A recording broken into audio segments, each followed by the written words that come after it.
కొన్ని real estate సంస్థలు pre launch అనే పేరుతో బయర్స్‌ని మోసం చేస్తున్నారని తెలిసింది. అసలు ప్రీ లాంచ్ అంటే ఏంటి? నిజంగానే మోసం చేస్తున్నారా? ప్రీ మెచ్యూర్డ్ బేబీ అంటారు తెలుసా నీకు? ఆడవాళ్ళలో మన ప్రెగ్నెంట్ ఉన్నప్పుడు ప్రీ మెచ్యూర్డ్ బేబీ ఓకే. అంటే నార్మల్గా 9 నెలలు పడుతుంది ఒక కానుపుకి. 8 నెలలు కొంతమంది కనేస్తారు కొన్ని రీజన్స్ వల్ల. 7 నెలలకి అయిపోతుంది. అంటే అక్కడ ఏమీ లేకుండా దానివల్ల చాలా ఇబ్బందులు వస్తాయి. ఆ మదర్ని అడిగితే చెప్తారు 1 మంత్ వాల్యూ ముందొడ్డిన ఆవిడ ఎన్ని కష్టాలు పడితే అవుతుందని. సో ప్రీ లాంచ్ అంటే ఏంటంటే ఇక్కడ ఏదీ లేకుండా అమ్మేయడం, పర్మిషన్ లేకుండా అమ్మేయడం. ఓకే. గవర్నమెంట్ పర్మిషన్ ఉండదు, రేరా ఉండదు, టైటిల్ ఉండదు, లీగల్ ఒపీనియన్ ఏమి ఉండదు. వాళ్ళు ఏమంటారంటే నీ ల్యాండ్ అనుకో, నీ దగ్గర ఒక 100 ఎకరాల ల్యాండ్ ఉంది, ఆ ల్యాండ్ వాల్యూ 1000 కోట్లు అనుకోండి, మీకు ఒక 50-100 కోట్లు ఇచ్చి మీ దగ్గర ల్యాండ్ రాయించేసుకుంటారు బిల్డర్స్. ఓకే. ఆ తర్వాత ఏం చేస్తారు, నీకు అడ్వాన్స్ ఇచ్చి వీళ్ళు ఒక లేఅవుట్ వేసేస్తారు, ప్లెయిన్ లేఅవుట్ వితౌట్ పర్మిషన్స్, ప్లాట్లు వేసేస్తారు, విల్లాలు వేసేస్తారు, సైజులు, పర్మిషన్ ఉండదు, అమ్ముతారు. వాళ్ళు చెప్పి అమ్ముతారు, చెప్పుకుంటూ అమ్మరు. అది మంచిదన్న బిల్డర్లో క్వాలిటీ అంటే చెప్పి అమ్ముతాడు. పర్మిషన్ లేవు అని చెప్పి మీతో కొనిపిస్తాడు. అది పర్మిషన్ లేవని చెప్తే మీ కర్మ, అది లేదని చెప్పినట్టు ఎందుకు కొనుక్కోవాలి అంటే అడ్వాంటేజ్ అంటే ప్రీ లాంచ్ ఏంటంటే బిల్డర్ దగ్గర డబ్బులు లేవు, పబ్లిక్లో డబ్బులు తీసుకొని బిజినెస్ చేద్దాం అనుకుంటారు. వాళ్ళ ఇంటెన్షన్ మంచిగానే ఉంటుంది. కొంతమంది అందరూ చెడ్డవాళ్ళు కాదు, బిల్డర్స్ ఇంటెన్షన్ బాగానే ఉంటుంది. కానీ ఒక్కొక్కసారి ఏంటంటే అనుకోకుండా అలా లీగల్ డాక్యుమెంట్స్ ఇరుక్కుంటారు, క్లారిటీ ఉండదు. ఆల్రెడీ అడ్వాన్స్ ఇచ్చేస్తారు ఓనర్కి, ఫార్మర్కో. తర్వాత కరెక్ట్ చేసుకోవాలి. పర్మిషన్ అయితే కట్టలేరు. పర్మిషన్ లేకుండా కడితే జైల్లో పెడతారు, పెనాల్టీ వేస్తారు. అందుకని ఏం చేస్తారంటే వాళ్ళు రేటు తగ్గించేస్తారు. 3 సంవత్సరాల ప్రాజెక్ట్ అనుకోండి, అదొక 20,000కి అమ్మాలనుకోండి, మీకు 12,000కో 13,000కి ఇచ్చేస్తాడు. 20,000ది మనమేమో 20,000ది 12,000కి వస్తుంది, 13,000కి వస్తుందని ఆ 30-35% డిస్కౌంట్ చూసుకుంటాం. బట్ బిల్డర్ ఏం చూస్తాడు, ఆ 70% 65% తీసుకుంటాడు. ఎందుకంటే ఆయన కట్టలేడు అని తెలుసు ఆయనకి. మనమంతా ఎమోషన్ అయిపోయి రేట్ తక్కువ, ప్లస్ ఏ ఫేసింగ్ కావాలి, నార్త్ ఈస్ట్ కావాలంటే నార్త్ ఈస్ట్ దొరుకుతుంది, ఏ ఫ్లోర్లో కావాలన్నా, లేక్ వ్యూ కావాలన్నా, క్లబ్ వ్యూ కావాలన్నా, పార్క్ వ్యూ కావాలన్నా మీరే ఫస్ట్ కొంటున్నారు. ఎవడు కొనలేదు, స్టార్టింగ్లో మీరే కొనేస్తున్నారు. ఆ రెండు రేటు తక్కువ వస్తుంది, ఎమ్యూనిటీ అంటే మీకు ఏం కావాలంటే ఆ జాగాలో దొరుకుతుంది. ఆల్రెడీ అయిపోయింది అంటే అన్న చాయిస్ ఉంటుంది, ఉన్నదంటూ ఎరుకోవాలి మనం. బిల్డర్కి వచ్చే లాభాలు ఏంటంటే బయర్కి వచ్చే నష్టాలు ఏంటంటే ఆ బిల్డర్కి పర్మిషన్ రావచ్చు, రాకపోవచ్చు. 3 సంవత్సరాలు మీ దగ్గర 90% కట్ తీసేసుకుంటాడు ఫస్ట్ 30 డేస్లోనే. అంటే 36 నెలల ప్రాజెక్టులో ఫస్ట్ మంత్లో 90% కట్టమంటాడు మిమ్మల్ని. మీరు కట్టేస్తారు. తర్వాత పర్మిషన్స్ రావు, పర్మిషన్ అయితే కట్టలేడు, కట్టకపోతే మీకు డెలివరీ చేయలేడు, అప్పటికి ఆ డబ్బులు వాడేసి ఉంటాడు. సో దీనివల్ల ఎంత లాస్ అవుతుంది, మన ఎంత ప్రెషర్ బిల్డ్ అవుతుంది, ఎంత టెన్షన్ బిల్డ్ అవుతుంది, అది చూసుకోవాలి కదా. అది అక్కడ జరిగింది. So pre launch is not advisable to buy first.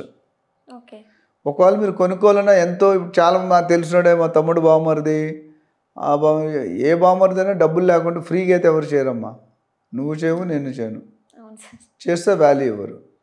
So ఇప్పుడు ఎవరో ఒకరు చెప్పారంటే వాడికి ఏదో వెస్టర్న్ ఇంట్రెస్ట్ ఉండొచ్చు కొంతమంది, నేను అందరం చెప్పు, కొంతమంది జెన్యున్గానే చెప్తారు, కొంతమంది అది ఒక బిజినెస్.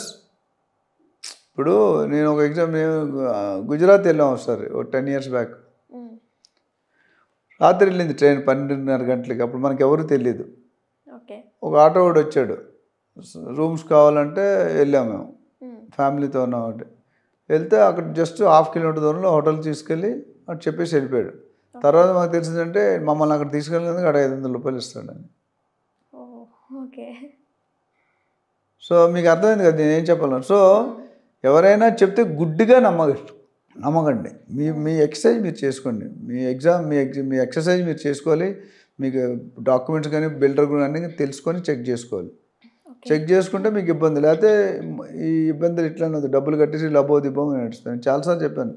ఒక వెస్ట్రన్ కంట్రీలో ఒక మేడం ఫోన్ చేశారు ఒక 2 years బ్యాక్. ఒక ప్రాజెక్ట్ 4 కోట్లు పెట్టి ఫ్లాట్ కొంటున్నారు మంచి మన వెస్ట్రన్ జోన్లో. నేను కొనొద్దాను నా ప్రాజెక్ట్, ప్రీ లాంచ్లో ప్రాజెక్ట్ కొనొద్దు మేడం, మీకు డబ్బులు పోతాయి. నాకు తెలియకుండా పెట్టేసి కొనేసుకున్నారు. 4 కోట్లు 90% ఇచ్చేసారు. అంటే 3.6 crores కట్టేశారు. 1 year అయినా 3 నెలలు వస్తుంది అన్నాడు బిల్డర్. 1 year అయినా రాలేదు. అప్పుడు మళ్ళీ నా దగ్గరకు వచ్చేసారు, మిస్టేక్ అయింది ఇలా చేశాను. అక్కడ బయటికి రావడానికి ఇంకో 40 లక్షలు ఖర్చు పెట్టాలి. ఎంత 1 ఇయర్ 4 కోట్లు 3 కోట్లు ఎంత పెద్ద అమౌంట్ అమ్మా. అవును సార్. సో ప్రీలాన్స్ ఎందుకు కొనాలి, ఎందుకు ఇబ్బంది పడాలి, అది నేను అనేది. సో మీకు బోల్డ్ వందలు వేలు ప్రాజెక్ట్స్ ఉన్నాయి ఏపీలో కానీ తెలంగాణలో కానీ ఇండియాలో కానీ. సో దానివల్ల మీరు అందుకని మేము ఏం చేస్తామంటే రియల్ ఎస్టేట్లో నెక్స్ట్ 10 ఇయర్స్లో 75 million jobs, $1 trillion business by 2030, by 2040 $10 trillion కొన్ని లక్షల కోట్లు, లక్షల కోట్లు అంత పట్టిన. అందుకని రియల్టర్ ఆక్సిజన్లో ఏం చేస్తామంటే ప్రొఫెషనల్ ఏజెంట్స్ని తయారు చేసే జాబ్లు ప్రాసెస్లో ఉన్నాం. ఇప్పటికి కొన్ని వేల మందిని డెలివరీ చేసాం, 1,00,000 మంది దాకా డెలివరీ చేయని నినాదంతో ముందుకెళ్తున్నాం. నా పాలసీ అంటే మీరందరూ బాగుండాలి, దానికి కారణం నేనై ఉండాలి. సో మీరు అందరూ బాగుంటే మేము బాగుంటాం కదా. మార్కెట్లో ప్రొఫెషనల్ అనేది ఇప్పటికీ 90% ఆర్గనైజ్డ్ లేదు. సో దానివల్ల ఏమవుతుందంటే అనార్గనైజ్ అయినప్పుడు ఎవరు కమిషన్ వాళ్ళు చూసుకుంటారు. కమిషన్ తీసుకోవడం తప్పు కాదు, కమిషన్ ఇవ్వడం తప్పు కాదు. ఇప్పుడు కమిషన్ చూసుకుని సరైన సర్వీస్ చేయాలి. చాలామంది ఓనర్స్ తెలివిగా ఏం చేస్తారంటే నాకు ఆ ప్రాపర్టీ వాల్యూ 80 lakhs ఉంటుంది ఓ ఫ్లాట్, ఈయన ₹1 కోటి చెప్తాడు. ₹1 కోటి ఏజెంట్కి ఏం చెప్తాడు, ఈ ₹1 కోటి కంటే ఎంత ఎక్స్ట్రా వస్తే అంత నువ్వు తీసుకుంటాడు. అంటే ఇప్పుడు ఏజెంట్ 10 లక్షలు పెట్టుకున్నాడు అనుకో, కస్టమర్కి ఏమవుతుంది 30 లక్షలు ఎక్కువ అవుతుంది. 80 లక్షల ప్రాపర్టీని మన లాభానికి 30 లక్షల అదొక 20 పెంచేసాడు, మీరు ఒక 5 పెంచేశారు అంటే 25 లక్షలు పెరుగుతాయి. కస్టమర్కి ఎంత 20-30% లాస్ అవుతుంది. ఆ విధంగా ఎప్పుడు మార్కెట్ చేయకూడదు. ఓనర్స్ని చెప్పాలి, సార్ ఇక్కడ మార్కెట్ వాల్యూ 75-80 లక్షలు, మీరు ₹1 కోటి పెట్టడం కరెక్ట్ కాదు, నాకు 2% ఇవ్వండి, మీరు మాత్రం కరెక్ట్ ప్రైస్ కమ్మండి. అప్పుడు బయ్యర్ హ్యాపీ ఉంటాడు, సెల్లర్ హ్యాపీ ఉంటాడు, ఏజెంట్ హ్యాపీ ఉంటాడు. Win situation. అది చేయట్లేదు, టెంప్ట్ చేస్తారు. రియల్ ఎస్టేట్లో ఎక్కడ ఆగాలో తెలియాలి, ఎక్కడ నో చెప్పాలో తెలియాలి. లక్కీ భాస్కర్ సినిమా ఉంది కదా, సినిమాలో కరెక్ట్ టైంలో ఆ ఫాదర్ గైడెన్స్ తీసుకొని ఆగాడు, ఆగపోతే జైల్లోకి వెళ్ళేవాడు ఆయన.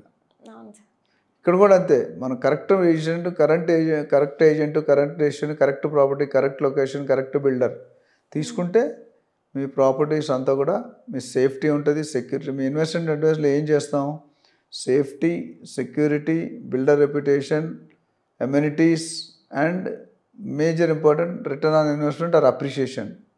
పెట్టుబడికి ఎన్నిసార్లు ఇప్పుడు యాజ్ ఆఫ్ నో బెంగళూరు అవే ముంబైలో పెట్టుకుంటే ఈ సంవత్సరం పెడితే 5 సంవత్సరాల్లో డబుల్ అయిపోద్ది. 4 నుండి 5 సంవత్సరాలు డబుల్, 10 సంవత్సరాల్లో 5 to 6 times అవుతుంది. అంటే మీరు ₹1 కోటి ఇప్పుడు పెడితే 5 సంవత్సరాల్లో 2 కోట్లు అవుతుంది, 10 సంవత్సరాల్లో 5 కోట్లు అవుతుంది. పక్కా ఇది రాసిస్తాం. ఎందుకంటే అంత గ్రోత్ ఉంది, ఇన్ఫ్రాస్ట్రక్చర్ పెరుగుతుంది, దానివల్ల మీకు ఈజీగా ఉంటుంది అన్నమాట. అది చూసుకుంటే దాన్ని బట్టి మీకు హ్యాపీగా ఉంటుంది. చాలామంది ఏంటంటే బెల్లు దొరికిందని రిక్షా కొనుక్కుంటారు, చేయకూడదు అట్లా. రియల్ ఎస్టేట్ అనేది ఒక సబ్జెక్ట్. స్టాక్ మార్కెట్ ఎట్లా, గోల్డ్ మార్కెట్లో రియల్ ఎస్టేట్ కూడా ఒక డిసిప్లిన్గా అవుతుంది. ఇప్పుడిప్పుడే ఆర్గనైజ్కి ట్రాన్స్ఫార్మ్ అయ్యే స్టేజ్లో ఉంది, మొత్తం ట్రాన్స్ఫార్మ్ స్టార్ట్ అయింది. ఇంకొక మేబీ నెక్స్ట్ 10-20 yearsలో కొద్ది ప్రొఫెషనల్ ఆర్గనైజ్ సెక్టర్ ఎక్కువ అవుతుంది. ఎందుకంటే బ్లాక్ మనీ తగ్గిపోతుంది, వైట్ మనీ సర్క్యులేట్ అవుతుంది. నరేంద్ర మోడీ గారు యూపీఐ పెట్టిన తర్వాత ఎవరు రూపాయికి కూడా వాట్సాప్, గూగుల్ పే, ఫోన్పే చేస్తారు, ₹1 కూడా. ఇప్పుడు అడుక్కునే వాళ్ళు కూడా ఒక ₹10 నా గూగుల్ పే నెంబర్ ఇది అంటున్నారు. సో అది చూసుకోవాలి. అవన్నీ చూసుకొని జాగ్రత్తగా కొనుక్కుంటే బెటర్.